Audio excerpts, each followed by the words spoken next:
O que eu fiquei foi, quer dizer, os livros, para mim, quase sempre são, um esforço de compreender alguma coisa que eu não compreendo, que eu não sei, né?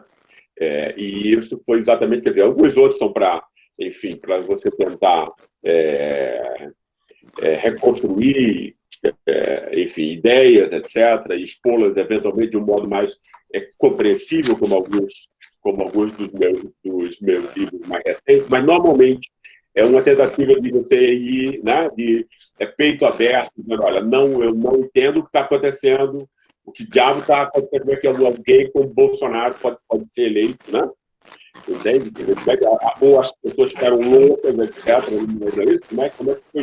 Como isso foi possível? Né? Como foi possível se montar todo o mecanismo de manipulação, de mentira, fraude, etc., a nível industrial, né? Como foi efetivamente o que aconteceu. E eu não sabia, né? Eu não sabia, eu tinha algumas suspeitas, mas eu não sabia exatamente o que tinha acontecido e fui atrás disso. E, para minha surpresa, né, quer dizer, no fundo, a extrema-direita americana, que eu descobri é que a extrema-direita americana é muito mais velha do que normalmente se imagina. Não é uma coisa recente. Né? A extrema-direita inclusive, digamos assim, ela está, inclusive, no DNA da elite econômica americana. Né?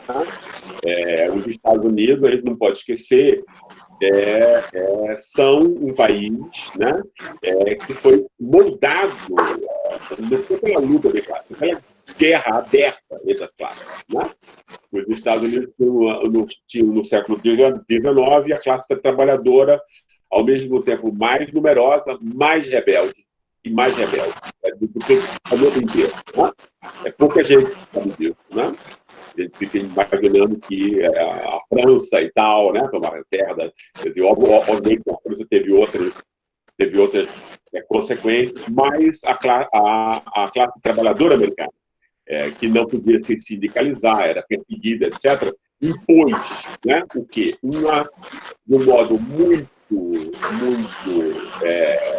cedo, uma consciência de classe da elite americana. Né? Então, você tem aí a construção de instrumentos de classe da elite americana desde o final do século XIX. E o uso da política, do judiciário, da polícia, da máfia, etc., né? Todos os meios para destruir a organização da classe trabalhadora. Né? Ou seja, então, você já tem aí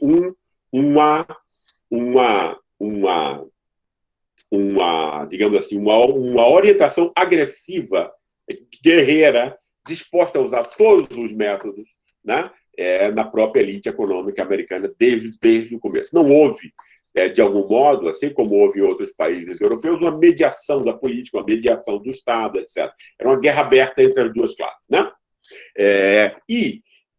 Você teve o desenvolvimento de estratégias para controlar os trabalhadores americanos. Ou seja, a grande questão é isso que a gente tem que ter na cabeça. Né? Porque, no fundo, a grande batalha, né, de classes, a grande guerra de classes da elite tentar fazer com que o sufrágio universal, né, e a soberania popular não chegue a bom termo. Esse é o grande ponto. Né? E isso, por quê? Porque desde que você diz que o poder emana, né, não mais do sangue azul, mas vem do povo, né? Então você vai ter aí o quê? Você vai ter uma possibilidade de intervenção política crescente dos trabalhadores e em prejuízo de privilégios resguardados da elite econômica. Então você tem, essa é a grande oposição, essa é a grande luta. Né? E a elite americana tomou um caminho, a partir do século XX, que vai ser o caminho de manipular com a indústria cultural, com o cinema. Hollywood é em 90%, né, manipulação. Né? Você tem hoje em dia, inclusive, gente dos ministérios, do Departamento de Estado, nos grandes estúdios Hollywood, e você teve isso sempre durante o século XX, dizendo que deve sair, que filme deve ser feito, como devem ser os filmes e tudo, né? Você tem a construção de uma ciência racista, né? Entende? A gente não percebe isso, né? A ciência americana se constrói a partir do século XX, a partir dos anos 20 do século XX. É uma ciência racista exatamente igual, com sinal trocado, da que vai ser construída em Brasil pela elite paulista, como eu denunciei no Elite do Atraso. Né? E esse racismo vai ser, olha, a gente aqui é sempre o racismo, né? O racismo não é uma coisa que tem a ver com a cor da pele. Né? Isso é difícil das pessoas aceitarem, porque aí, se você diz isso, é como se você estivesse dizendo que o racismo racial não é importante. Não é. Não tem, isso é uma loucura se pensar isso. Né? Simplesmente você tem que lidar com a verdade. Né? E a verdade o racismo é uma operação abstrata. Eu sempre tento, foi o que eu aprendi com os grandes autores, né? Que eu estudei, né? Que você tem que você aprende com esses grandes autores a refletir, no fundo. Né? Não é aplicar um conceito ou outro, tem que refletir. E a reflexão mais abstrata é a mais importante. É a mais difícil, obviamente, mas é sempre a mais importante. Mais abstratamente, a gente pensando, né, sobre o que é o racismo, né? Isso tem a ver com o que eu vou dizer no livro, eu não vou eu vou tentar diminuir o tempo aí para que vocês possam perguntar outras coisas. Né? O racismo está montado na operação que você cria gente e subjente. Né? Uma dessas operações é o branco como gente e o negro como subjente, mas não é a única. Você também faz a mesma coisa pelas mesmas razões, é isso que é importante, pelas mesmíssimas razões, homem e mulher. Homem é gente, mulher subjente. Né? Vejam uma missa do padre Edir Macedo, que ele vai explicitar isso. Né? Então, você tem aí depois o quê?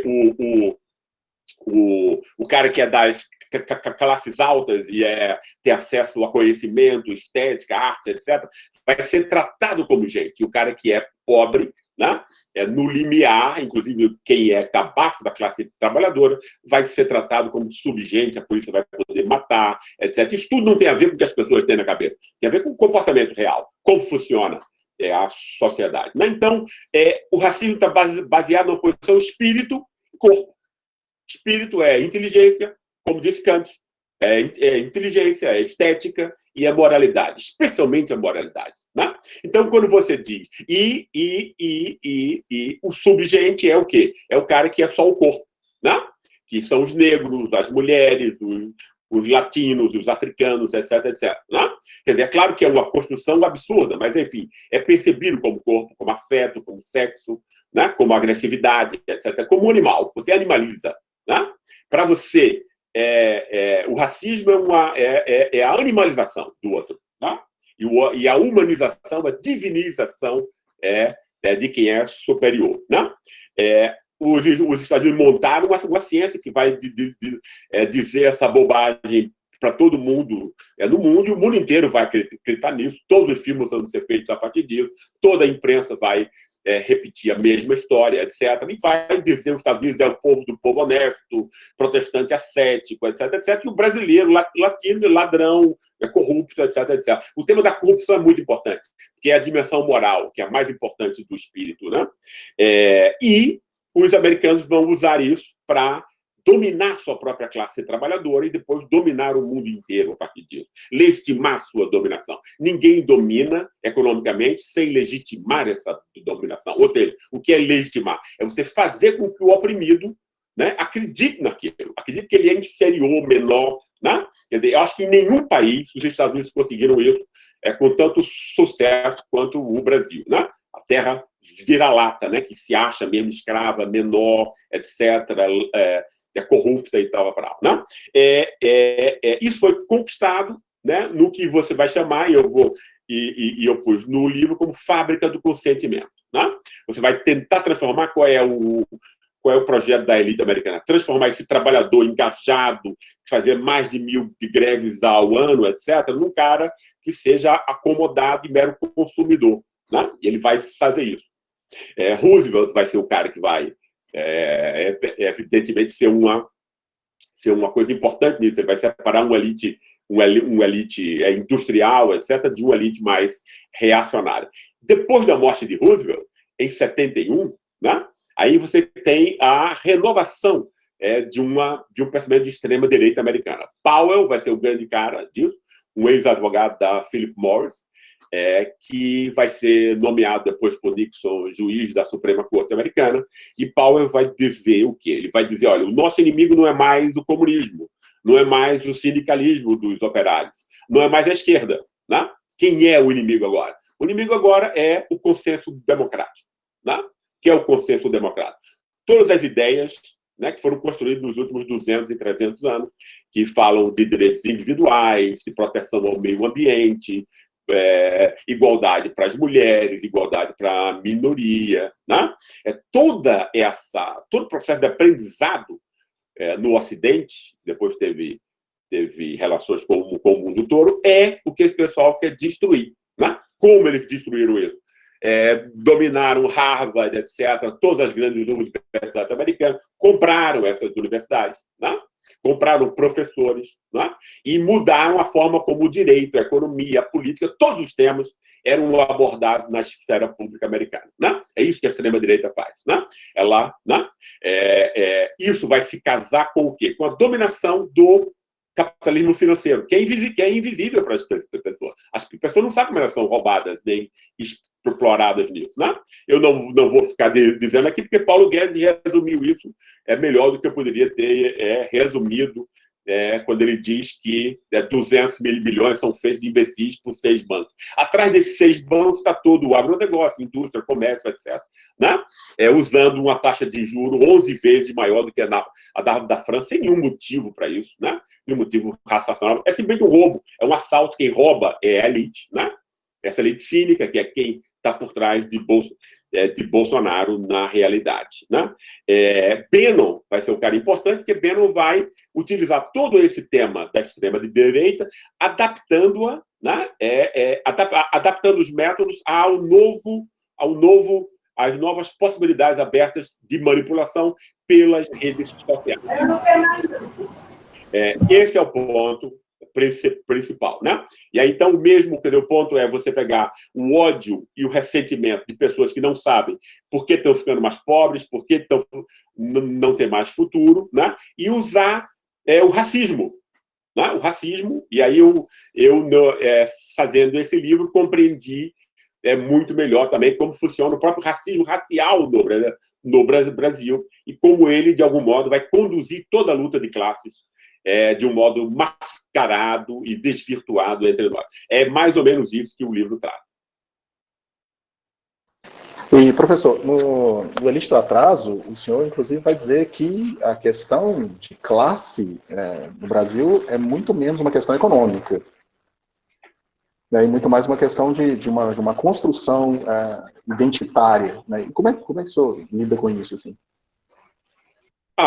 O que eu acho, porque é o seguinte, veja bem, eu tenho muitas críticas e isso foi toda a minha vida, foi basicamente isso. Eu comecei a estudar seriamente com 18, 19 anos, e foi com Marx. E, enfim, eu era um jovem marxista nessa época e tal. Né?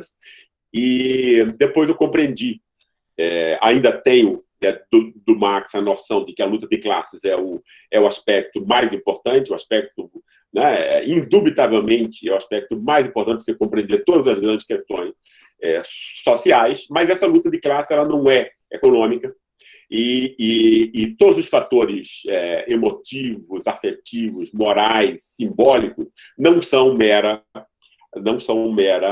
justificação econômica, né? Como Marx tende a adotar numa leitura quase nietzschiana, etc. Né? E o liberalismo também, que o liberalismo está montado no fato de que, né, que importa são as motivações econômicas, os indivíduos só têm motivações econômicas, por conta disso eles são racionais. Né? Então você tem aí toda uma tradição que é montada, né, seja liberal, seja marxista clássica, numa ilusão, que é o comportamento humano, porque é isso que importa. Né? Vocês sabem que eu adoro a definição de Weber sobre o que é as ciências, o que é a sociologia e o que são as ciências sociais, ele diz numa palavra, né? É aquela que explica o comportamento, porque a gente age desse modo e não de nenhum outro, né? Uma frase que diz tudo, né? Entende? Então você tem que, ou seja, não é, eu estou convencido disso, né? Obviamente, o interesse econômico existe, né? Você quer comer, você quer ter um teto, você quer se vestir, etc. Tem essa dimensão material da vida que é extremamente importante, mas mesmo essa dimensão material, ela é perpassada por valores desde o começo, e ela é decidida por valores, né? Então eu tenho uma postura muito mais neo-hegeliana, né? De que a moralidade, que no fundo é uma forma de você expressar afetos e emoções, é a dimensão que vai explicar todas as coisas. E se a gente entende as classes de um modo bem, né? Ou seja, a classe no fundo fruto da socialização familiar muito específica, cada classe tem uma forma de família, e é isso que vai dar uma renda diferencial mais tarde, e não o contrário, né? Então, eu acho que esse é o aspecto principal em termos científicos. Então, o que eu quis fazer no livro ali do atrás foi mostrar esse lado. Mostrar o quê? Mostrar que a escravidão e a sua continuidade, né? Quer dizer, um povo... Quer dizer, primeiro mostrar que a gente vem da escravidão, que é acima de ridículo pensar nesse culturalismo que a gente vem de Portugal, etc., e coisa do tipo, né?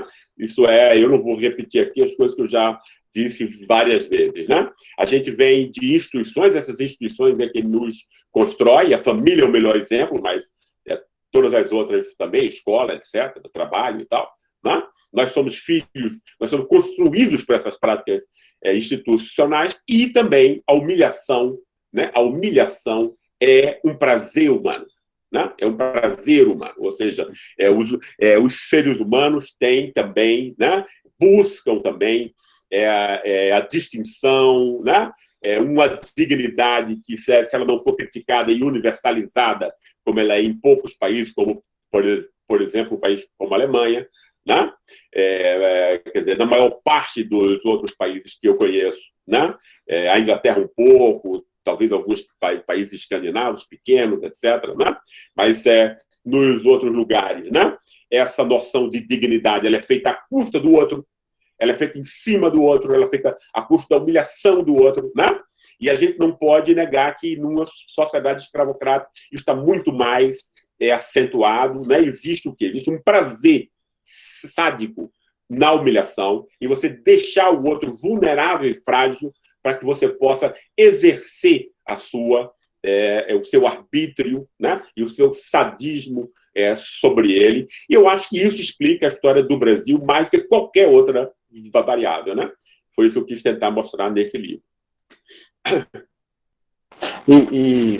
Uma das minhas ex-pesquisadoras, a Ana, que trabalhou com esse texto e esse tema, e até por isso eu fiz essa provocação sobre a questão da classe, como a gente poderia conectar, então, essa construção da ideia de classe no Brasil com esse cenário público de ódio, né? Sei lá, esse cenário fascista de ódio ao outro com essa facilidade tão grande, assim, sei lá, a desconsideração pela humanidade do outro virando discurso público, por exemplo. Claro. Isso é facilmente compreensível, desde que a gente entenda que o racismo é exatamente a forma mais comum de você exercer essa humilhação, né? E aí o Brasil é um país muito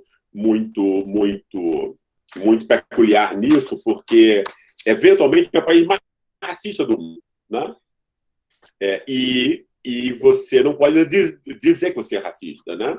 Foi um interdito. Isso tem a ver com o Getúlio Vargas, tem a ver com o Getúlio ter utilizado a noção de Gilberto Freire, que obviamente é uma noção ambígua, né?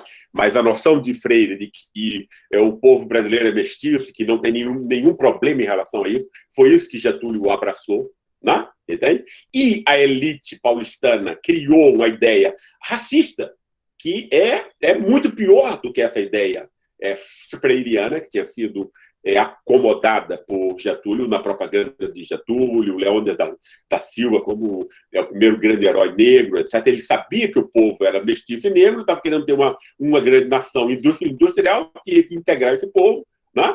Mas aí você teve o quê? Você teve a resposta, né, de São Paulo, a partir de quê? De uma associação com, né, uma elite que a gente tem que compreender, a elite brasileira, né?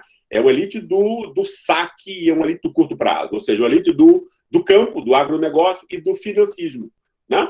Não é uma elite onde a fração industrial tenha tido qualquer papel efetivamente relevante, como em outros países. Porque se você tem uma fração industrial, você tem a possibilidade, né, de você pensar o futuro. Né? Quando você pensa o futuro, você é inteligente. Quando você pensa a curto prazo, você é burro. Né?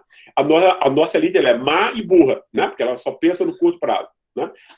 E aliou-se a quê? A uma classe média branca. A classe média entre nós ela foi construída no final do século XIX até o começo do século XX, até 1920. 5, 6 milhões de pessoas. Né? Italianos, no São Paulo e no Sul, portugueses, no Rio de Janeiro e no Nordeste. Esse pessoal rapidamente se apossou. Né? O país em acelerada urbanização, industrialização, uma parte chegou à própria elite, etc., meio por meio de casamento, etc.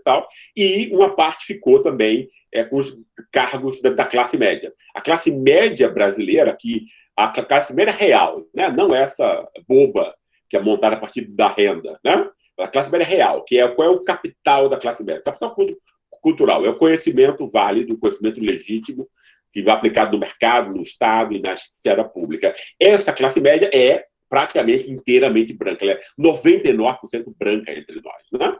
Mas Getúlio, utilizando Freire, tinha tornado impossível a expressão do racismo explícito. Né?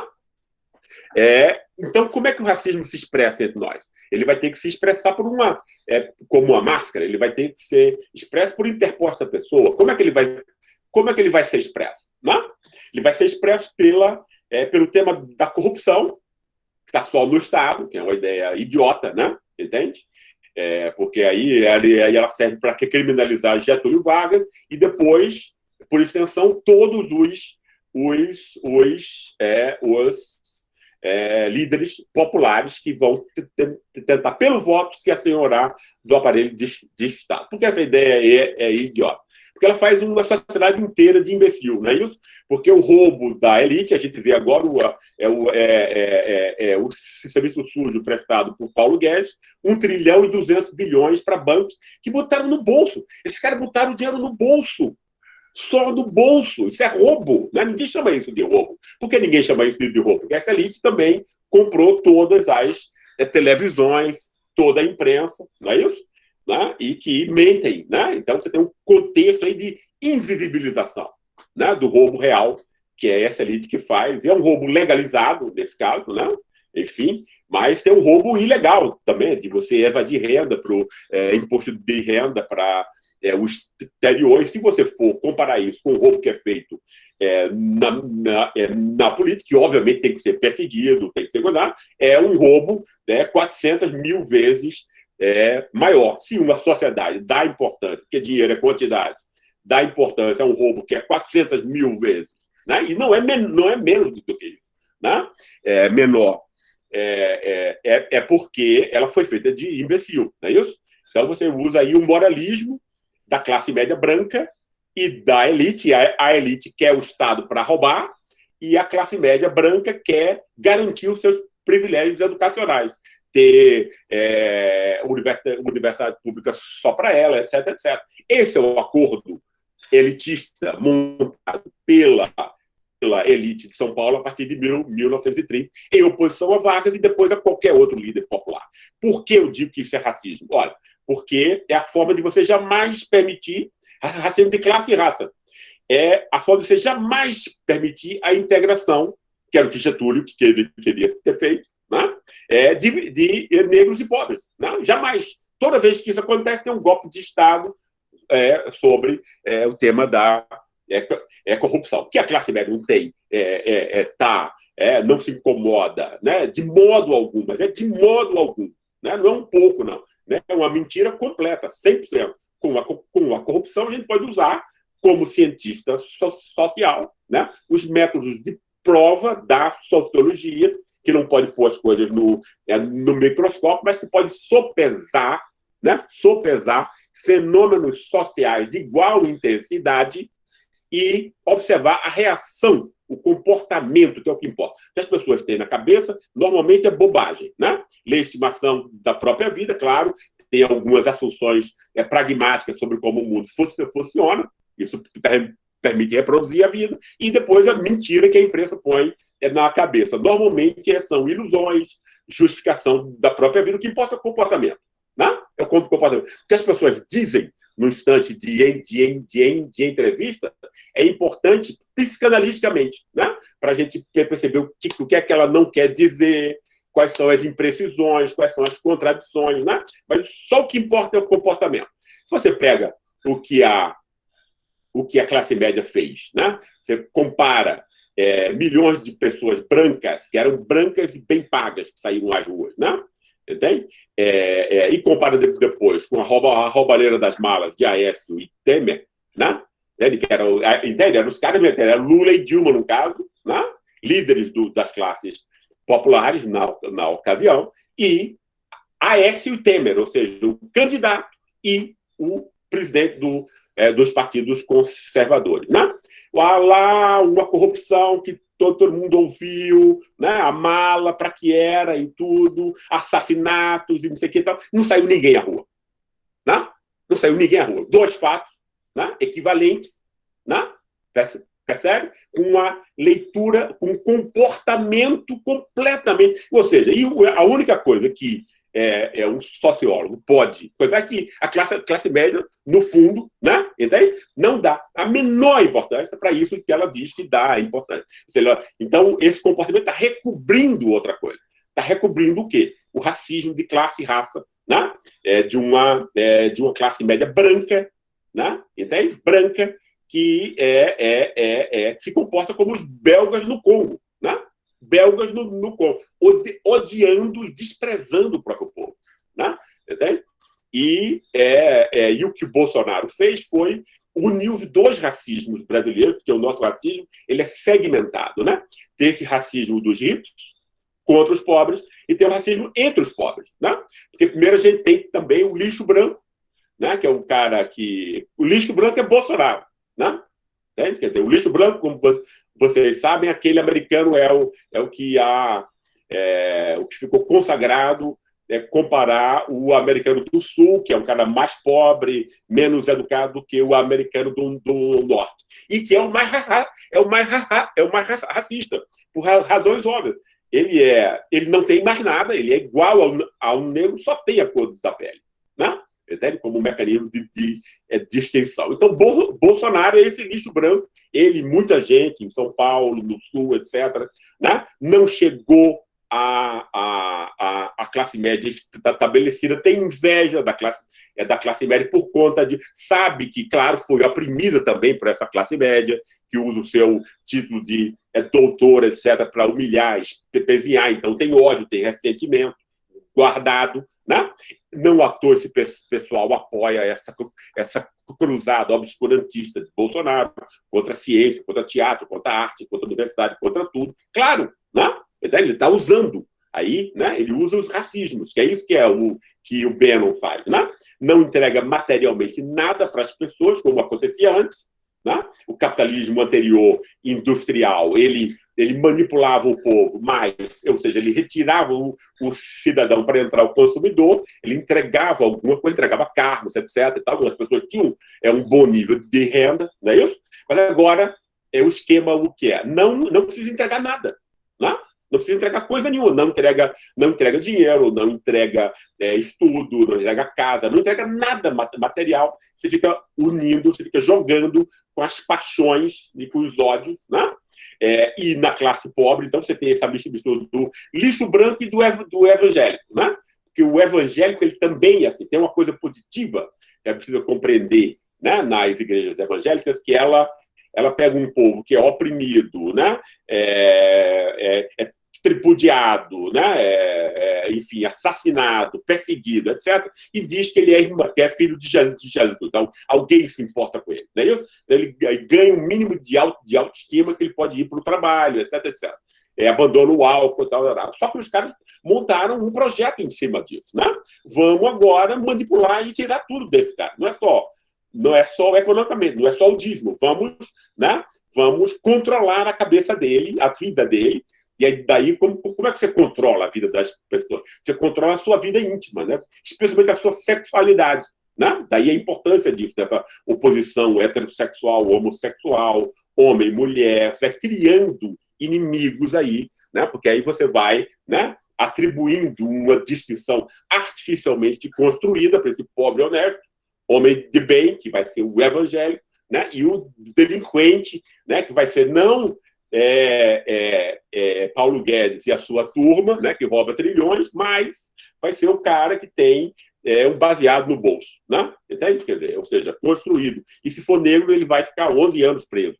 Né? E o pobre brasileiro sabe que quem morre na campanha contra a criminalidade definida nesses termos é a juventude negra. Então, é o racismo também, né? Que não pode ser dito enquanto tal, que é, no fundo, o afeto, né? A base. Depois você vai criar, obviamente você não pode dizer explicitamente, né?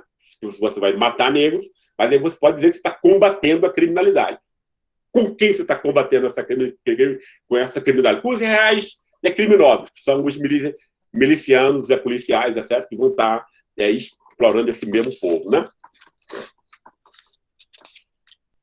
Da sua fala, eu tirei duas coisas que eu queria te perguntar. Na sequência, eu não sei nem para qual das duas eu vou, em primeiro lugar. Assim. Primeiro, essa sua relação com... Você está falando especialmente dentro de um grupo que pesquisa ciências criminais, a partir de um certo viés, a gente tem uma linha em que a gente pesquisa, e uma delas é justamente a discussão sobre encarceramento no Brasil. E aí o final da sua fala tangencia esse tema que a gente tem pesquisado tanto. Inclusive, uma das minhas ex-pesquisadoras, a Clara, que mandou até uma pergunta para você, trabalhou com o seu texto, trabalhou com o Ralé Brasileira, para a gente tentar traçar algum tipo de identificação dessa população encarcerada no Brasil. Então, a primeira provocação é essa, assim, a ralé ou não? Ou a gente está lidando com outro público? Na pesquisa, a gente estava trabalhando assim, se a gente depende de algo que você fala no texto, que é algo acima da ralé, que são os trabalhadores precarizados que precisam existir para que a classe média possa comprar o tempo deles, mas, por outro lado, a gente tem uma população carcerária enorme. Então, quem são essas pessoas, né? Quem são essas pessoas que estão encarceradas a partir da sua leitura? E uma segunda provocação, que está, para mim, no seu livro que eu mais gosto, que é esse, A Tolice da Inteligência Brasileira, porque foi o que me incomodou profundamente durante a leitura, você tem um pé no direito, né? Que é justamente assim, se você diz no texto que a ciência é um substituto funcional das religiões éticas hoje, né, para ter legitimidade para falar no espaço público, mas, ao mesmo tempo, a gente tem um momento em que as ciências são negadas no espaço público, como é que isso fica? Né? Em que pé a gente consegue lidar com isso? São as minhas duas provocações. Desculpa, essa última parte, meu querido André, se você puder responder, se você puder me repetir, por favor, só a segunda parte da segunda questão. Sem problema. Se a gente está lidando com um momento em que a ciência é, no final das contas, negada no espaço público, e se a ciência é que seria esse substituto funcional das religiões como legítimo para falar no espaço público, como fica? Né? A gente está num momento paradoxal, uma coisa assim? Ou... Claro. Ótimas questões. Obrigado. Eu acho realmente que quem vai para a prisão, 99% é a ralé. Né?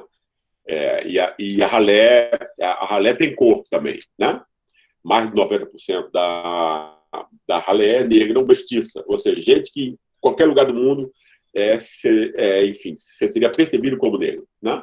Que no Brasil algumas vezes não é. Obviamente você precisa ter isso construído, né? Foucault, né? Você precisa construir esse criminoso, né?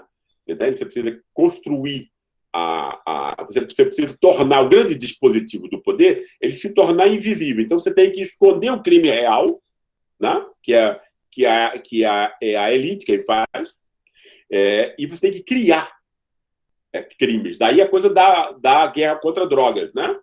Daí, quer dizer, não é do bedelho de ninguém se você fuma maconha ou não, por exemplo. Né? Então, ninguém tem nada a ver com isso. Obviamente, é a minha opinião pessoal. Né? Mas você precisa criar, né? Você precisa criar artificialmente, e aí, por conta disso, que fica tão difícil essa questão. Então, você precisa criar alguém, criar alguma prática, criar coisa onde você vai, então, dizer que você vai poder dizer que alguém é criminoso, né? Para que você possa perseguir, para que você possa disciplinar, né? Para que você possa dividir as classes populares, porque esse é o grande ponto. Né? Essa questão que ficou mostrado no livro da Halé, né? De que você quebra a solidariedade da Halé quando você separa, né? O pobre honesto do delinquente, esse delinquente construído, né? Artificialmente, né? Significa que você precisa dividir essa classe, né? Precisa enfraquecê-la. Você precisa fazer com que cada família seja em si já, né? Não um campo de solidariedade, mas um campo de confronto, luta, que enfraqueça essas pessoas para que classes possam explorá-las economicamente e humilhá-las socialmente, né? Ou seja, a humilhação é sempre tão importante quanto a exploração econômica. Pode nunca esquecer disso, né? Quanto à ciência, a questão da ciência não é, obviamente, qualquer ciência que é a, digamos assim, no caso aí, Bolsonaro é uma excrescência, né? Bolsonaro é uma excrescência, é uma patologia de uma sociedade extremamente doente como a nossa e como a americana também, que é quase tão doente quanto a nossa, né? Mas a ciência que eu estou falando aqui é aquela ciência, claro, a outra também, todas as ciências da ordem, que não são, toda a ciência que não é crítica, que não denuncia, né, é uma ciência conservadora. Né? Para mim, a função da ciência é um só, né, que é denunciar os múltiplos esquemas de dominação social. Para isso a ciência serve, né? Quer dizer, é para isso que a ciência serve. Quando a ciência é usada para enrolar, para usar, né? Para ser usada como se usa dinheiro, etc., né? Um palavreado incompreensível, etc., né? Como no jargão economista, jurídico, inclusive das ciências sociais, também ela está traindo e ela está legitimando essa ordem, e mais de 90% dos usos da ciência é esse uso conservador. Mas o que eu digo, quando eu digo que a ciência ela herda da religião o prestígio de dizer o que é verdade e o que é mentira, e quem detém esse poder, detém o poder de uma coisa mais importante ainda, que é definir o que é certo e o que é errado, ou seja, a dimensão moral, que essa é a dimensão mais alta e a mais importante. Ela se confunde com a política, com a dimensão moral e individual, mas com a política no sentido amplo. Né?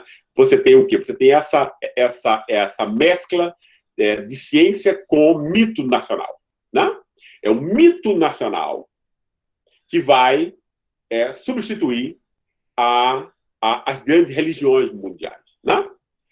Não à toa, eu fiz o meu livro, A Elite do Atraso, exatamente no sentido, pegando as 3 questões que toda religião mundial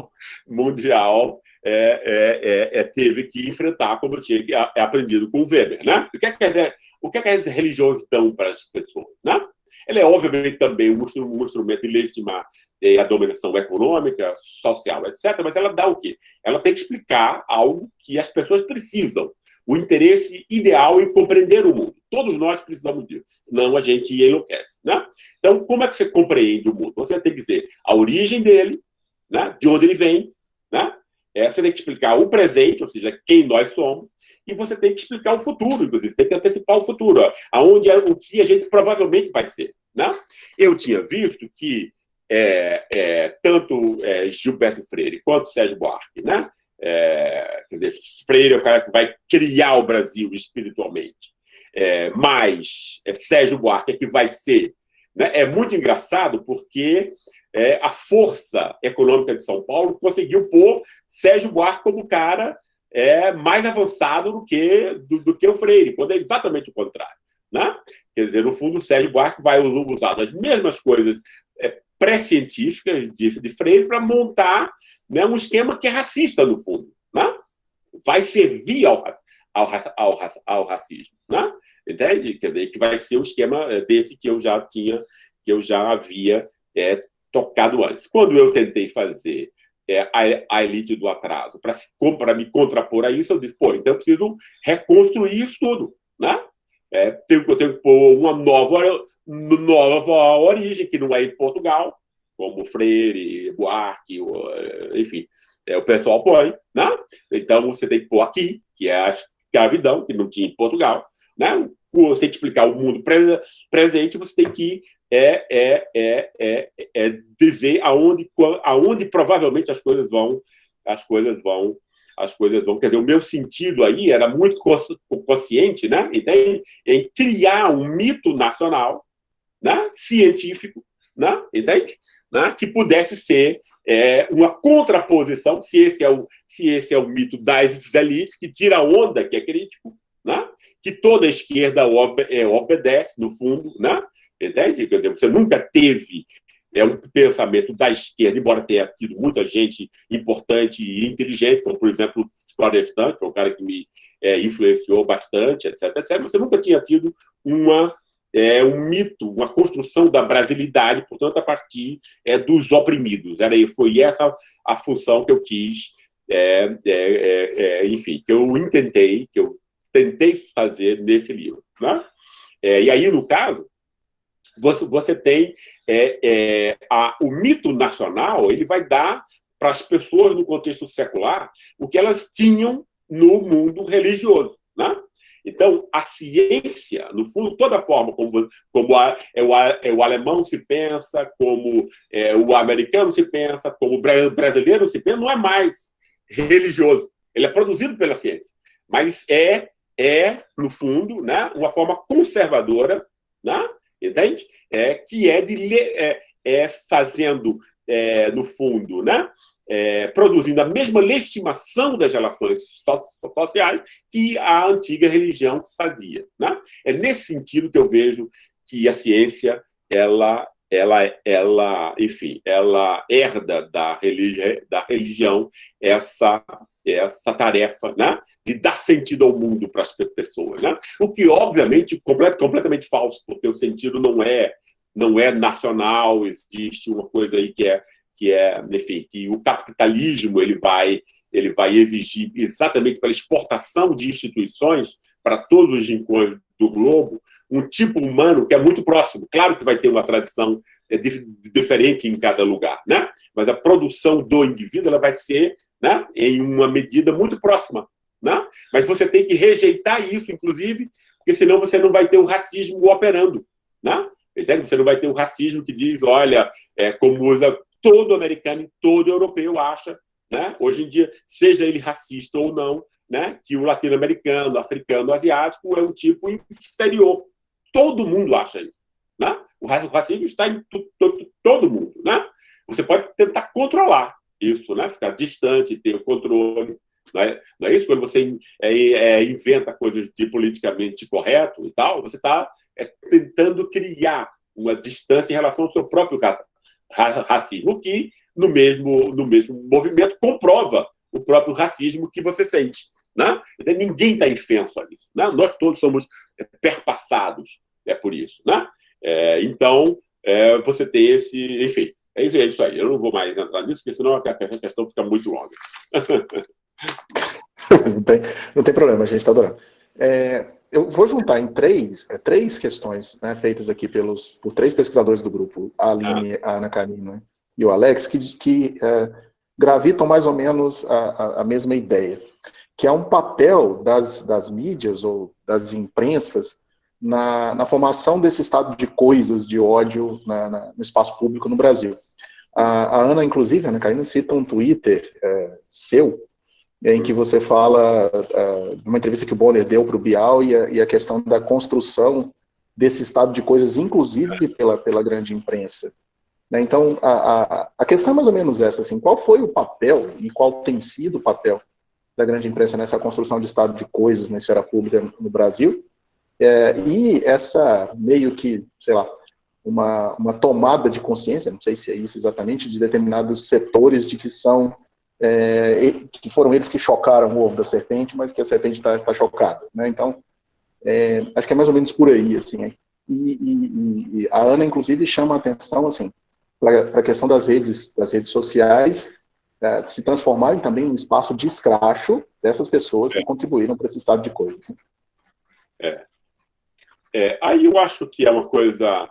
Eu tenho uma coisa, eu confesso a você, André, que eu acho que deve existir um espaço de tolerância para o aprendizado humano, entendeu? Eu não acho que ninguém tenha que nascer perfeito e sabendo das coisas já, né? Entende? E eu acho que a principal qualidade humana que mais me toca é a capacidade de aprender e mudar, né? Entende? Então, eu acho que se tem pessoas mudando, a gente não deve ficar com o dedo indicado e tal, e cobrando porque você não pensou isso antes, etc, etc, etc. Né?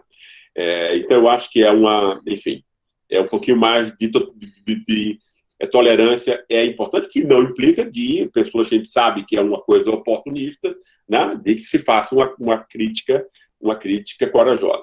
Quanto à imprensa, efetivamente, olha bem, a imprensa entre nós, ela nasce, como nos Estados Unidos, né, como a boca da elite. Né? Você tem na Europa um contexto distinto, porque, especialmente depois da Segunda Guerra, porque você tem a televisão pública, né, o que é muito importante. O que é a televisão pública? Ela não é estatal. Elas são vários grupos sociais importantes, né? Por exemplo, sindicatos, igrejas, etc., etc., né? que vão controlar e que vão vigiar para que você tenha várias interpretações da sociedade sendo jogadas para as pessoas. Nada mais importante para uma democracia do que isso, porque a democracia não é só o voto, é o voto consciente e refletido. Como é que você pode ser consciente? Como é que você pode ser refletido? Quando você tem opiniões distintas, né? Distintas, efetivamente, contraditórias, se degladiando no debate público. Né? Porque aí você pode o quê? Você pode construir a sua própria opinião. Né? Não é isso? É a única forma de você construir a sua própria opinião. Eu gosto mais dessa, eu gosto mais dessa do que essa, mas essa aqui, parcialmente, eu acho também legal. Então, a pessoa vai se construindo como um agente refletido, reflexivo a partir disso. A gente nunca teve uma imprensa assim, a não ser em espaços históricos muito curtos, anos 90, redemocratização. Em parte, mesmo assim, era muito parcial. Né? Então, a gente tem uma imprensa que sempre foi o quê? Sempre foi a boca da elite. Né? Isso desde o começo, inclusive são as mesmas famílias, desde a década de 20, né? Que mandam na comunicação entre nós, o que mostra o seu grau de comprometimento. Né? Então, você tem uma imprensa que ela é montada para manipular a população, né? Em grande medida, né? Em 90% dos casos, não for mais. Né? Então, isso é extremamente danoso. Né? É o que acontece nos Estados Unidos.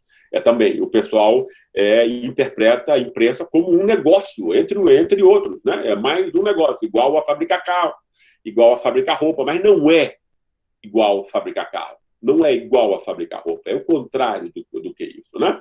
Você está aqui lidando com processos de aprendizado coletivo, né? Que são mediados, a informação é mediada. Né? E é a mídia que media isso. Né? Então, ela tem a democratização da mídia, um passo extremamente importante que você possa ter, uma sociedade não imbecilizada, não manipulada, né? Minimamente reflexiva. Né? Eu vou de novo juntar algumas provocações aqui para a gente aproveitar um pouco mais o tempo. Vou juntar uma provocação do Adrian aqui com uma provocação da Ana também. Que é a questão do momento político que a gente vive, assim, em que parece ser necessário uma unificação, que ao menos parece ser necessária uma unificação, mas que ao mesmo tempo demonstra uma extrema polarização. Então, o Adrian faz uma pergunta que talvez seja interessante para a gente conversar. Ele fala assim, você pensa que esse é o momento de abdicar das politizações dos discursos em razão de um discurso uníssono pela democracia, ou se é necessário manter essa polarização, essa politização extremada? Eu me lembro que, quando eu li Elite do Atraso, eu tenho as duas edições, inclusive, essa e a primeira, uma das coisas que me chamava a atenção no texto era a sua afirmação de que era necessário uma refundação das esquerdas ali naquele texto. Então, talvez essas duas provocações. É necessária essa refundação e é necessário que a gente tenha um discurso um pouco mais unificado para enfrentar esse momento tão esquisito que a gente vive? Claro. Essa é uma questão muito importante, ela vale ser realmente que a gente deve entrar mais nela profundamente, que é eu acho que a esquerda tem que ser recriada entre nós por várias razões. Primeiro, a esquerda é feita por pessoas normalmente de classe média, que tem pouquíssima compreensão de como funcionam as classes populares, né? O grande erro de quem é da classe média é achar que você pode universalizar suas próprias condições para os outros, né? Isso não é verdade, né? É uma esquerda, antes de tudo, portanto, que não cumpre o papel de devolver a inteligência roubada, né? Das classes populares por séculos de opressão, por impossibilidade de boa escola, pelo desprezo, ódio e abandono das classes privilegiadas pelos pobres, o que implica humilhação, o que implica uma socialização familiar fraturada, que impede, né, a incorporação de faculdades cognitivas e morais que são extremamente importantes, né? Então você mantém as classes pobres, né? Você as condena a uma precariedade, né? Eterna, né? E você não tem nenhum partido de esquerda fazendo educação popular, se preocupando com isso, né? Entendeu? Eu acho isso incompreensível, né? Para mim, isso é completamente incompreensível. E aí tem uma coisa, inclusive nas esquerdas, que tem a ver, eu acho, eventualmente, com uma espécie de oportunismo leninista e tal, né? A gente vai ganhar as eleições, aí a gente vai mudar tudo depois disso, como se fosse... Né? Isso não acontece. Né? Você tem, no fundo, que montar, você tem que fortalecer e dar condições. Você tem que contar uma outra história, uma outra narrativa sobre como a sociedade funciona, que chegue às pessoas mais pobres. Né? E eu não vejo sequer um esforço nisso. Né? É isso que me deixa... eu fico boquiaberto com isso. E sequer percebido como a questão principal. Né? E aí, obviamente, então, se perde-se em individualismos, narcisismos, oportunismo de toda a ordem, que é típica das organizações partidárias, né, que estão metidas no jogo político e estão consumidas e veem como seu único horizonte a participação eleitoral. Né? Então, você reduz isso a grupelhos eleitorais que estão, né, montando práticas visando o sucesso eleitoral. Acho que tem um espaço enorme no Brasil, né, para uma esquerda que seja arregimentadora, né, das classes populares e que as eleve no seu, né, entende? Quer dizer, né, que as eleve do nível em que elas estão, o nível de incompreensão, o nível de manipulação, né? E isso é extremamente importante. Eu não vejo nenhuma função, nenhuma tarefa política mais importante do que essa. A conscientização vem antes de qualquer coisa, né? Entende? Quer dizer, então, quer dizer, você pode ligar isso a uma atividade partidária de você disputar eleições, mas você tem que ir, né? Porque eu acho que não existe essa compreensão, inclusive da esquerda, né? De que o país é pensado com as categorias da direita conservadora, que foi a minha tese também no elite do atraso, entende? Eu acho que as pessoas pensam o quê? Não, mas agora eu já estou sabendo melhor, entende? Agora eu já sei, né? Aí agora é só entrar no poder que eu vou fazer tudo diferente. Não vai, né? As circunstâncias vão ser outras, mas os erros vão ser muito semelhantes, né? Entendeu? Porque não houve nenhuma mudança efetiva, né? E essa mudança é sempre uma mudança social, né? E a mudança social é só o aprendizado que dá, né? Entende? Quer dizer, não é você queimar 2 ou 3 pastilhas e símbolos de poder que você vai mudar o poder, né? Entendeu? Você só vai mudar o poder quando você né, quando você permite que os oprimidos por esse poder econômico e social possam eles próprios, né, se apoderar das armas, né? Entende? Quer dizer, restituir a inteligência roubada, né? Porque é uma inteligência que é roubada a cada dia, a cada hora, e a cada minuto, a cada segundo. Ela é confirmada a cada segundo, né? Entende? Por todas as forças, todas as interações sociais, todas as notícias da imprensa, etc, etc. Né? Então, você tem que quebrar, primeiramente, esse destino, né? E entrar em condições, porque eu acho que inclusive, tem muita gente que iria ajudar nisso. Você tem uma enorme quantidade de lideranças populares, você tem professores da rede pública interessadas nisso, que poderiam ser multiplicadores, etc. Entendeu? Né? Quer dizer, a possibilidade existe, não existe a ideia. Não há quem ponha essa ideia na cabeça de um político brasileiro, né? Parece, né? Entende? Quer dizer, vai ter ainda 500 anos, né? Batendo com a cabeça na parede, né? Achando que ele próprio vai mudar o mundo, etc. Né? Entende? Né? O que dá né? o que cria essas ilusões muito típicas, né? Que se reproduzem em praticamente todos os agrupamentos políticos, né? Eu acho que a única saída é conscientizar a população, né? Ela pode ser feita, claro, como um processo solidário que muita gente participa, né? Eu acho que sem isso, né, nada vai mudar efetivamente. A gente já está a 2 minutos do nosso encerramento.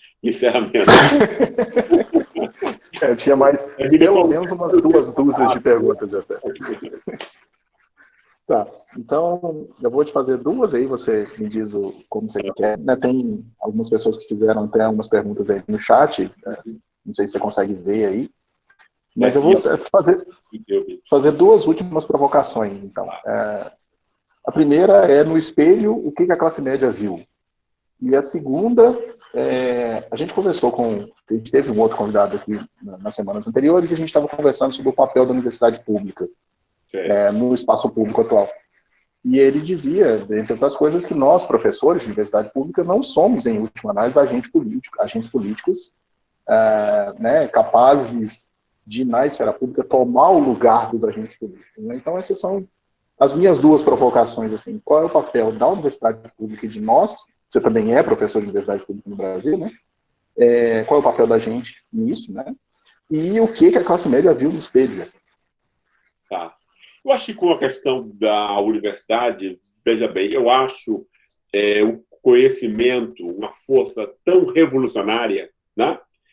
Que você tem que transformar a universidade num cantinho onde as coisas que acontecem dentro dela pouco importam, né? Para que a sociedade continue como ela está, né? Eu acho a universidade uma coisa muito importante. Eu lembro o quanto eu mudei quando eu entrei na universidade, o quanto eu aprendi, o quanto a gente muda quando a gente, né? Entende? Mas ela poderia, inclusive, ser muito mais do que isso, né? Do que ela é e tal, né? E, no fundo, obviamente, eu acho que a universidade brasileira, ela também ela reproduz, antes do que combate, né? Os grandes consensos conservadores entre nós, né? Que, obviamente, é uma das minhas teses em todos os meus trabalhos, né? Então, eu acho que a universidade, eu acho que o conhecimento pode muito, sim, né? Entendeu? Eu não acho que tem uma coisa de deixar isso para a política, por exemplo, o que eu procuro fazer para mim é política, né? E é conhecimento ao mesmo tempo, por exemplo, e cada um pode fazer dentro da sua esfera e tal, né? A outra questão era qual mesmo, André? Minha segunda pergunta era sobre o classe média no espelho, né? Eu acho que a classe média não viu nada ainda, não viu nada ainda, né? Eu acho que a classe média está começando a perceber a bobagem que ela fez elegendo Bolsonaro, né? Porque, quer dizer, a classe média não vai ganhar nada com isso. Ninguém vai ganhar nada com isso, a não ser a elite né, que ganha com o assalto financeiro, né, que é essa função do Paulo Guedes, e a milícia, né, que, no fundo, Bolsonaro é o grande representante político. Né? Essas são... o resto, todo mundo perde. Né? Quer dizer, os pobres e quer dizer, os pobres evangélicos entram nessa bolha muito porque você tem aí a coisa do WhatsApp, etc, etc.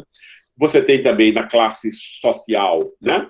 Porque mesmo que você considere a classe não como um fato econômico, como eu procuro fazer, mas como um fato afetivo, emotivo, moral, simbólico, estético, etc., todas as dimensões, né?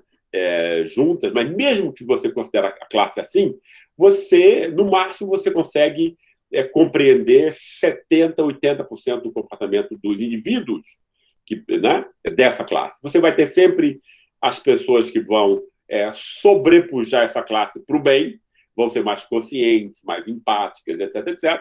E vai ter um resto ali, 10% a 15%, que vai ser o lixo, o rebutalho dessa classe, né? Por questões familiares, né? Vai ter sempre aí, você tem sempre em cada classe a turma dos invejosos, dos recalcados, dos ressentidos, dos odiosos, etc, etc. Né? No fundo, essa turma que apoia intensamente Bolsonaro é de todas as classes esse lixo, né? É esse lixo, esse rebutalho social, ou seja, o lixo de todas as classes, o lixo humano, né? Esse lixo em termos de sentimento, visão de mundo, etc. Né? Esse lixo é que se sente intensamente identificado com Bolsonaro, que é um lixo. Né? Um lixo, né? Quer dizer, ninguém nunca viu Bolsonaro dizendo verdade, ninguém nunca viu Bolsonaro tendo uma ação generosa, que não seja para os seus filhos, ou seja, para ele mesmo, quer dizer, porque o Narciso vê os seus filhos como extensão de si próprio, né? Então, essa é a ligação. A classe média percebeu o quê? Que ela elegeu um cara que não aposta na ciência, na universidade, na educação, na tecnologia, ou seja, não investe nos mecanismos de reprodução da própria classe média. Ou seja, foi um tiro no pé. Aliás, não foi um tiro no pé, foi um tiro na cabeça que a classe média deu ao eleger Bolsonaro. E eu acho que isso está ficando claro agora, e está ficando claro por conta da ação dele na pandemia. Ficou óbvio para todos, mesmo, né? Que aí são as capacidades de informação, as capacidades cognitivas da classe média, né? Ligadas, obviamente, a frações da elite, como dos meios de comunicação, que não tem nada a ganhar com uma ditadura. Né? Então, o que a gente está, como a esquerda é completamente inoperante e desorganizada, né? Então, o que a gente tem hoje em dia é uma guerra entre a extrema-direita, que é a nossa elite, e o lixo miliciano e de todas as classes, né? E a direita, que é a classe média, e frações aí da elite, junto com as partes aí das classes populares mais consciência, é isso que a gente está em jogo, né? Mas como é a classe média que está no domínio da reação a Bolsonaro, né? Então é uma reação de direita, conservadora, né? Que eu espero que ganhe. Eu estou torcendo que a direita, que eu sempre odiei, ganhe agora da extrema de direita, que não tem nada pior do que Bolsonaro, né? Bolsonaro é a encarnação do diabo mesmo, né? Entende? Quer dizer, a encarnação do mal enquanto tal, né? Da morte, né? Então, eu acho que é um pouco isso, mas a classe média ainda não se percebeu, né? Não se conhece, né? Ela é a classe do moralismo, então é a classe que é mais facilmente manipulável e manipulada, né? E ainda não chegou a hora em que a classe média, em que essa classe, claro, eu estou falando aqui, ó, vem dos 70%, 80% dela que são conservadores, e não dos 20% ou 30% que são mais críticos, etc., né? Entendi. Realmente a gente tem que parar, José? Que eu tenho que comer e tenho outras lives ainda hoje. A gente não tem como te agradecer, né, por essa disponibilidade e no seu meio-dia de noite com a gente. Assim, o grupo de estudos em direito penal, em ciências penais, aqui da Universidade Federal de Ouro Preto, se sente muito, muito, muito feliz de poder ter te recebido hoje para a gente conversar. Desde o dia que eu falei com os meninos que tinha entrado em contato com você, que a ansiedade tomou conta de todo mundo, porque legal, deixa ele interromper. Há alguns de nossos pesquisadores que trabalharam com seus textos, né, na iniciação científica. Há pesquisadores nossos que utilizaram seu texto como referencial para suas dissertações do mestrado. Então, alguns deles ficaram ansiosíssimos por essa possibilidade de conversar com você, né, de ter essa aproximação. Então, a gente tem, assim, muito, muito, muito a agradecer. O pessoal do mestrado, do programa de pós-graduação em Direito, também da UFOP, né, o Novos Direitos, alguns dos alunos estão aí presentes, e eles estudam com o professor Alexandre também parte do seu texto, parte da sua obra. Então, são todos muito, muito, muito felizes de poder conversar com você nessa tarde para nós, noite para você aí. Eu só tenho que agradecer mesmo a sua disponibilidade, a sua disposição. Coloco, né, acho que posso colocar o Departamento de Direito à sua disposição sempre que quiser conversar conosco. O grupo de estudos em ciências penais está, de fato, à sua disposição sempre que quiser conversar conosco. Os meninos e meninas estão muito, muito, muito felizes. E eu só posso dizer do meu muito obrigado. Tem um bocado de gente falando um bocado de coisa para você aí no chat. Depois eu tento printar e te mandar por e-mail essas mensagens. Se você quiser uma última palavra e encerrar a sua participação. Claro.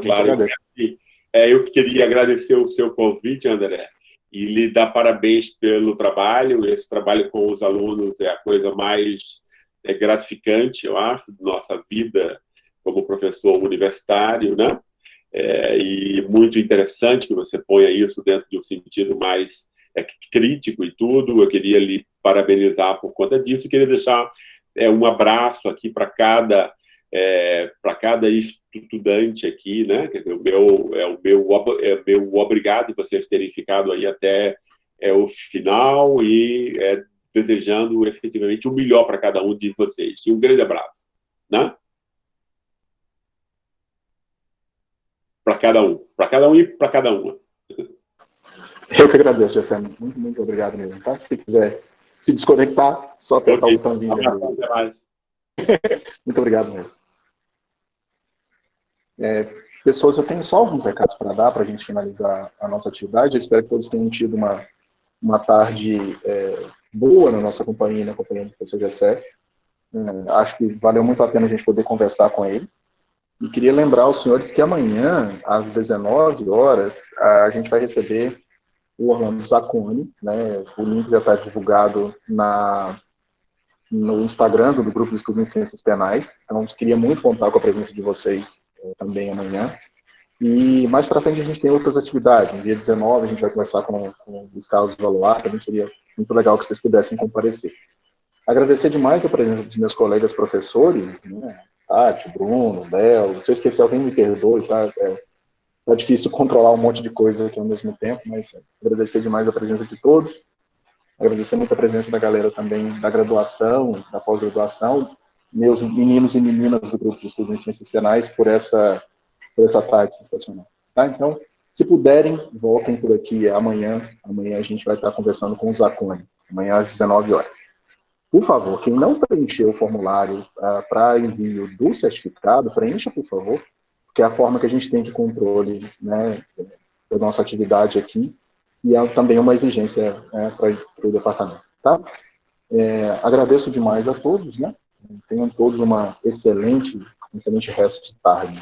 Muito obrigado. Se alguém quiser dizer alguma coisa, a gente vai continuar por aqui alguns minutos.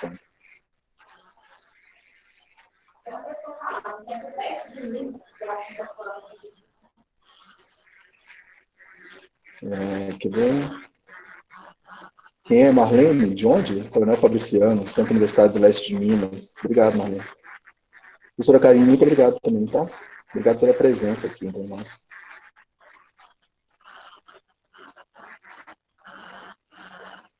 Eu vou printar o que vocês estão deixando aqui no